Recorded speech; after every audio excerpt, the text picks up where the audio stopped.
자, 안녕하세요.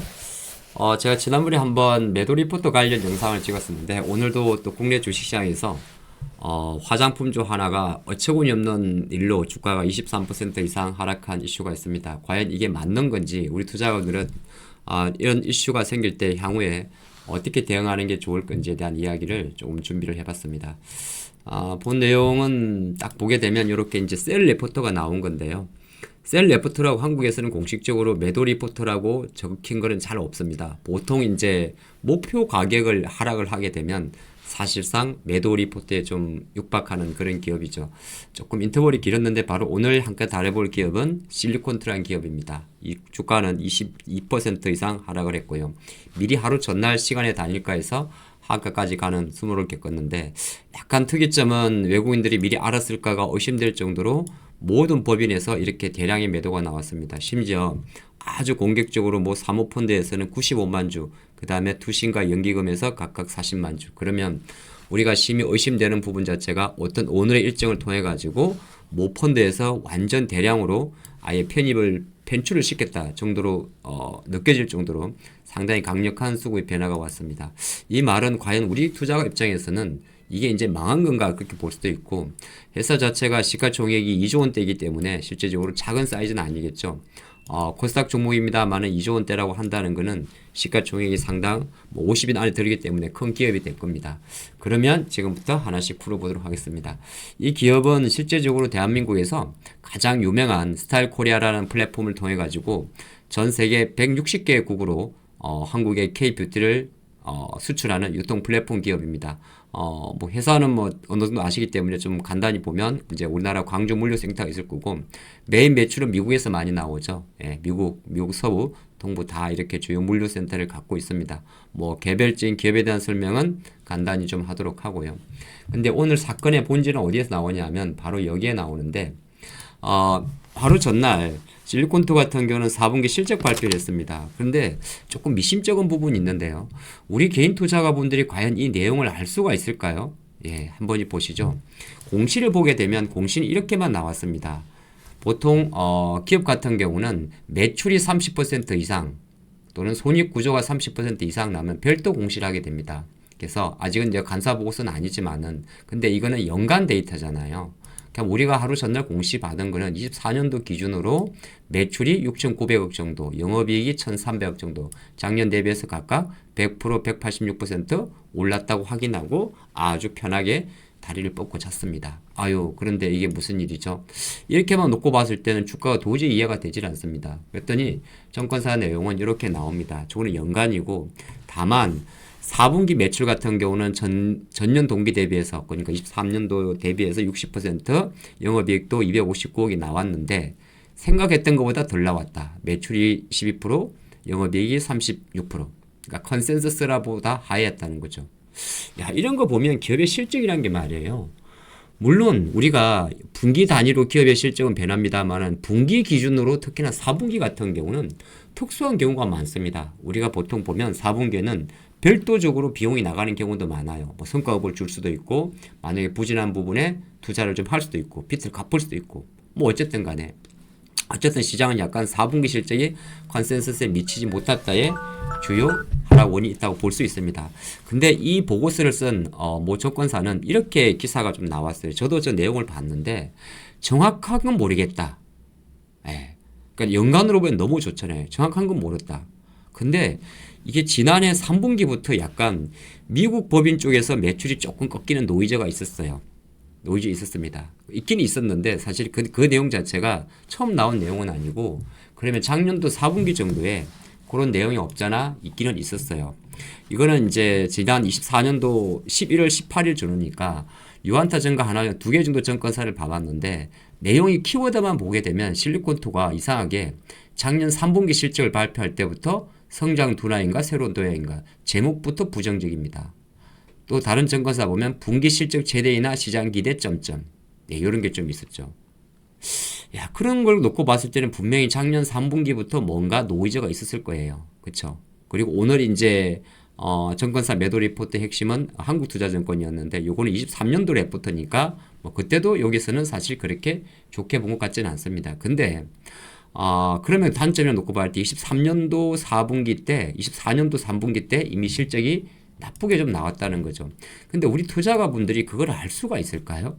제가 자꾸 그런 말씀해서 그런데 실제적으로 지난 3분기 같은 경우는 매출 증가 속도가 조금씩 둔화되긴 했었어요. 그러니까 전기 1,800억에서 1,867억이면 이렇게 폭발적으로 성장하는 기업 같은 경우는 약간 매출세가 주춤했다 할 수 있고 보시면은 3월 1분기 때 294에서 2분기까지 389억으로 그래도 한 20% 이상 점핑을 했는데 3분기 같은 경우는 426억이면은 실제적으로 10% 성장에 거쳤던 거죠. 그러면 주가는 동일한 패턴을 가지고 학습적으로 보게 되면 확실히 지난해 11월 달에도 동일한 사건은 있기는 있었습니다. 참 희한하죠. 그런데 그거를 똑같이 또 겪은 거죠. 그럼 투자가 입장에서 놓고 봤을 때는 우리 투자가의 잘못이냐? 글쎄요. 근데 저는 이런 경우를 사실 좀 흔하게 보는 경우는 아닌데 이거는 지극히 정권사들의 이 실리콘트에 대한 뷰를 미리 진작 높여놓고 그들의 눈높이에 맞추지 못한다고 해서 좀 과도하게 쉽게 말해서 컨센서스라는 그 허울 속에서 과도하게 조금 반응하지 않나 그렇게 생각을 합니다. 그럼 과거 오늘 매도 리포터가 쓴 이 한국투자증권의 최근 24년도 하반기에 그의 이벤트를 한번 보도록 하죠. 한번 잘 보시면 상당히 긍정적입니다. 9월 11일 매수기회라 그럽니다. 아까 본 유한타워 SK증권에서 실제적으로 부정적으로 얘기할 때 근데 이때만 봐도 그때 레포트가 미국 사업이 아닌 쪽이 좋다. 잘 보세요. 작년 9월달 3분기 실적이 나와서 유한타나 타 증권사에서 저 종목을 디스할 때 이쪽에서는 미국이 아닌 게 좋다.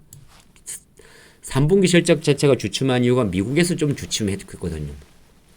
그러면서 비미국 지역을 좀 강조했습니다. 그래서 목표 주가 6만 원.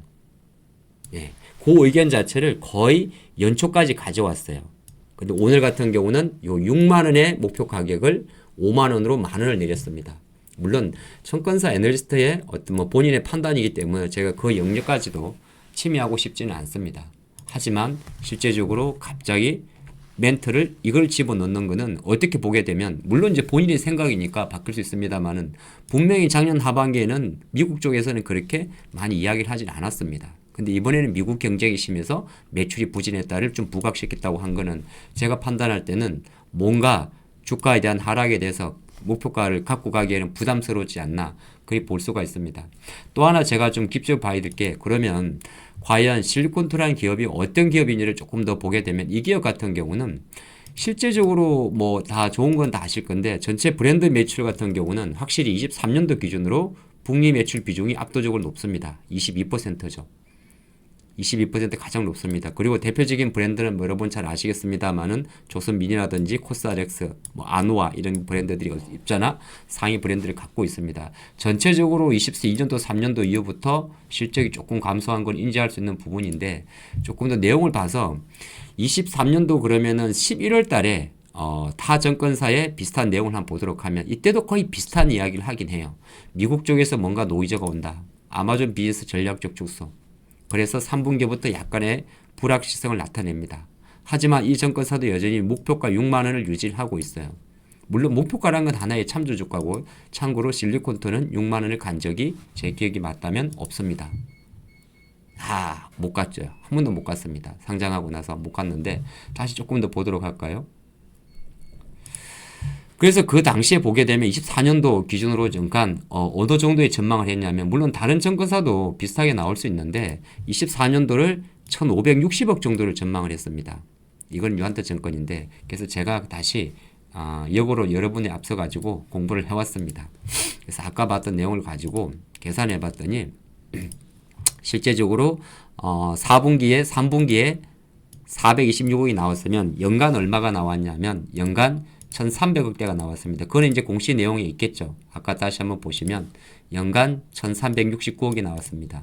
그래서 제가 역으로 계산해 봤더니 실제적으로 4분기는 여기 보시면 1분기 때 294, 2분기 때 389, 3분기 때 426. 다 합산해 보니까 4분기는 마이너스는 아닌데 269억이 나온 겁니다. 그러니까 실적이 올라가다가 그쵸? 올라가다가 269면은 팍 반토막이 난 거죠. 그러니까 4분기 실적만 놓고 보면 아까 레포트대로 쇼크가 맞아요. 예, 레포트대로 쇼크가 맞습니다. 256원. 그러니까 우리가 투자를 할 때는 항상 그런 게 있어요. 아, 이거는 이제 또 힌트도 좀 얻어야 되는데, 실적이란 거는 통상적으로 우리는 실적을 할 때 연간으로 보면서 연간 좋았다 볼 수 있습니다만, 주가라는 거는 애널리스트들이 투자 의견 자체를 매 실적이 나올 때마다 조정을 해요. 그렇기 때문에 저 내용만 놓고 봤을 때는 일반 투자가분들은 뭐 여러분도 일반, 저도 일반이지만은 전체적인 것만 보면서 실제적으로 볼 수밖에 없죠. 왜 그러냐면은 공시 자체가 저렇게 나오니까요. 공시는 이게 보시면 4분기 공시는 기업마다 좀 다른데, 실제로 전자공시에는 이렇게밖에 나와 있질 않습니다. 분기라고 따로 나온 게 없어요. 기업마다 좀 다른데 보통 연말 사업보고서에 나오죠. 그러면 이제 이걸 가지고 그네들은 추정을 한 거거든요. 제가 조금 전 한 방식대로 연간 기준으로 이렇게 1369억이 나왔으니 이 사람 계산으로 봤을 때 실제적으로 두드려 보니까, 계산기를 두드려 보니까 여기가 269가 나온다. 4분기 쇼크 나온 거죠. 그렇다고 해서 주가를 이렇게 박살을 냅니까? 참, 또 하나 더 보도록 하겠습니다. 조금 더 시간을 갖더라도 보겠는데요. 다른 증권사 의견도 제가 하나 봐봤어요. 다 같은 시기에 나온 건데, 어쨌든 간에 실리콘투 같은 경우는 확실하게 북미 쪽에서의 매출 핵심이란 건 누구나 알 수 있고요. 하다증권에서도 당시 비슷한 어떤 뷰를 좀 발표한 게 있습니다. 3분기 기준으로 한 6만 4천 원 정도 있는데, 여기도 보게 되면 약간의 북미 쪽을 조금 염려하는 게 있어요. 왜냐하면 3분기 당시 북미 쪽의 매출의 QQ 변화가 4%였습니다. 그러니까 증가 속도 자체가 좀 둔했다는 거죠. 아마 뭐 여러 가지 이슈가 있었을 거예요. 뭐 통관 일수도 있었을 거고, 아마존 입점의 문제도 있었던 걸로 알고 있습니다. 그래서 그 당시도 이 증권사도 25년도 기준으로 놓고 봤을 때는 실제적으로 한 1,500억까지 봤더라고요. 그러니까 연간으로 봐도 대충 1,500억 정도를 봤는데 1,300억이 나왔으니까 200억 정도가 덜 나왔죠. 그래서 주가는 매몰차게 많이 밀리긴 밀렸습니다. 근데 제가 여기서 어떤 메시지를 하나 드리고 싶으냐, 결과를 놓고 봤을 때 기관은 이렇게 공격적으로 매도가 나오게 되면 우리 개인 투자가 분들은 이걸 사면 안 되는 겁니다. 왜냐하면 기관이 대놓고 180만 주잖아요. 이거는 일시적인 쇼크가 아니라 아예 이 기업을 포트폴리오에서 뺐다는 걸 의미합니다. 물론 그렇기 때문에 그렇다고 주가가 추가적으로 하락하는 것보다 어떤 내가 투자를 하는 관점에서는 요건 다음이고요. 어떤 기관의 매도 리포트에 제일 수동적으로 자동적으로 반응하는 것은 기관들이고, 그중에 그 기관 중에도 누구냐면 펀드라는 겁니다. 그거는 꼭 기억하면 가시면 좋을 것 같고, 다만 이에 대해서 조금 화가 내는 내용은 이런 게 있어요. 잠깐만 쉬었다 올까요? 주식클래스 구독, 알림 설정. 바로 이건데요. 우리 여기서 한 가지 이 애널리스트 분이나 이분들이 빼먹은 게 하나 있습니다. 뭘 빼먹었느냐? 바로 이거죠. 야, 저는 이런 게 되게 좀 속상합니다. 저는 사실 실제 추주는 아니지만은, 실제 과연 이거는 보지 않았을까? 실리콘투는 실적이 보고 발표되기 4일 전에 대규모 유상증자 공시를 하게 됩니다. 그 유상증자 공시 핵심은 뭐였냐 하면은, 자, 북미 쪽에 내용이 있으면 무려 자금 자체를 대략적으로 1,500억 정도를 조달하게 됩니다. 그쵸? 1,400억 정도를 조달하게 되는데, 여기에 운영자금 940억이 있습니다. 그리고 주주 배정이 아니라 3자 배정을 통한 거죠. 자, 지금까지 이 실리콘투의 4분기 실적이 여러 가지 이슈 때문에 북미 쪽에서 매출이 줄었다. 그러면 플랫폼 업체가 할 수 있는 거는 뭘까요? 실제적으로 플랫폼의 판로를 넓히는 겁니다. 근데 무려 1,400억이라는 금액을 유상증자를 해서 그 자금의 용처를 보면, 실제적으로 실리콘투 같은 경우는 940억 원을 어디에 사용하느냐? 여기에 고스란히 있습니다. 운영자금 940억 원을 25년도에, 언제도 아니에요. 내년도 아닙니다. 25년도에 바로 네트워크 확장과 해외시장 점유율 확대에 돈을 쓰겠다. 다른 법인 사는 것도 아니고. 그러면 저는 그렇게 묻고 싶은 거죠. 담당하는 애널리스트 분이라면 최소한 이 정도의 코멘터리는 있어야 되는 거 아니냐. 일시적으로 그네들의 만원짜리 리포트 하나가 기관들의 기계적인 매도를 일으키고, 이걸 보유하고 있는 유상증자를 통해 가지고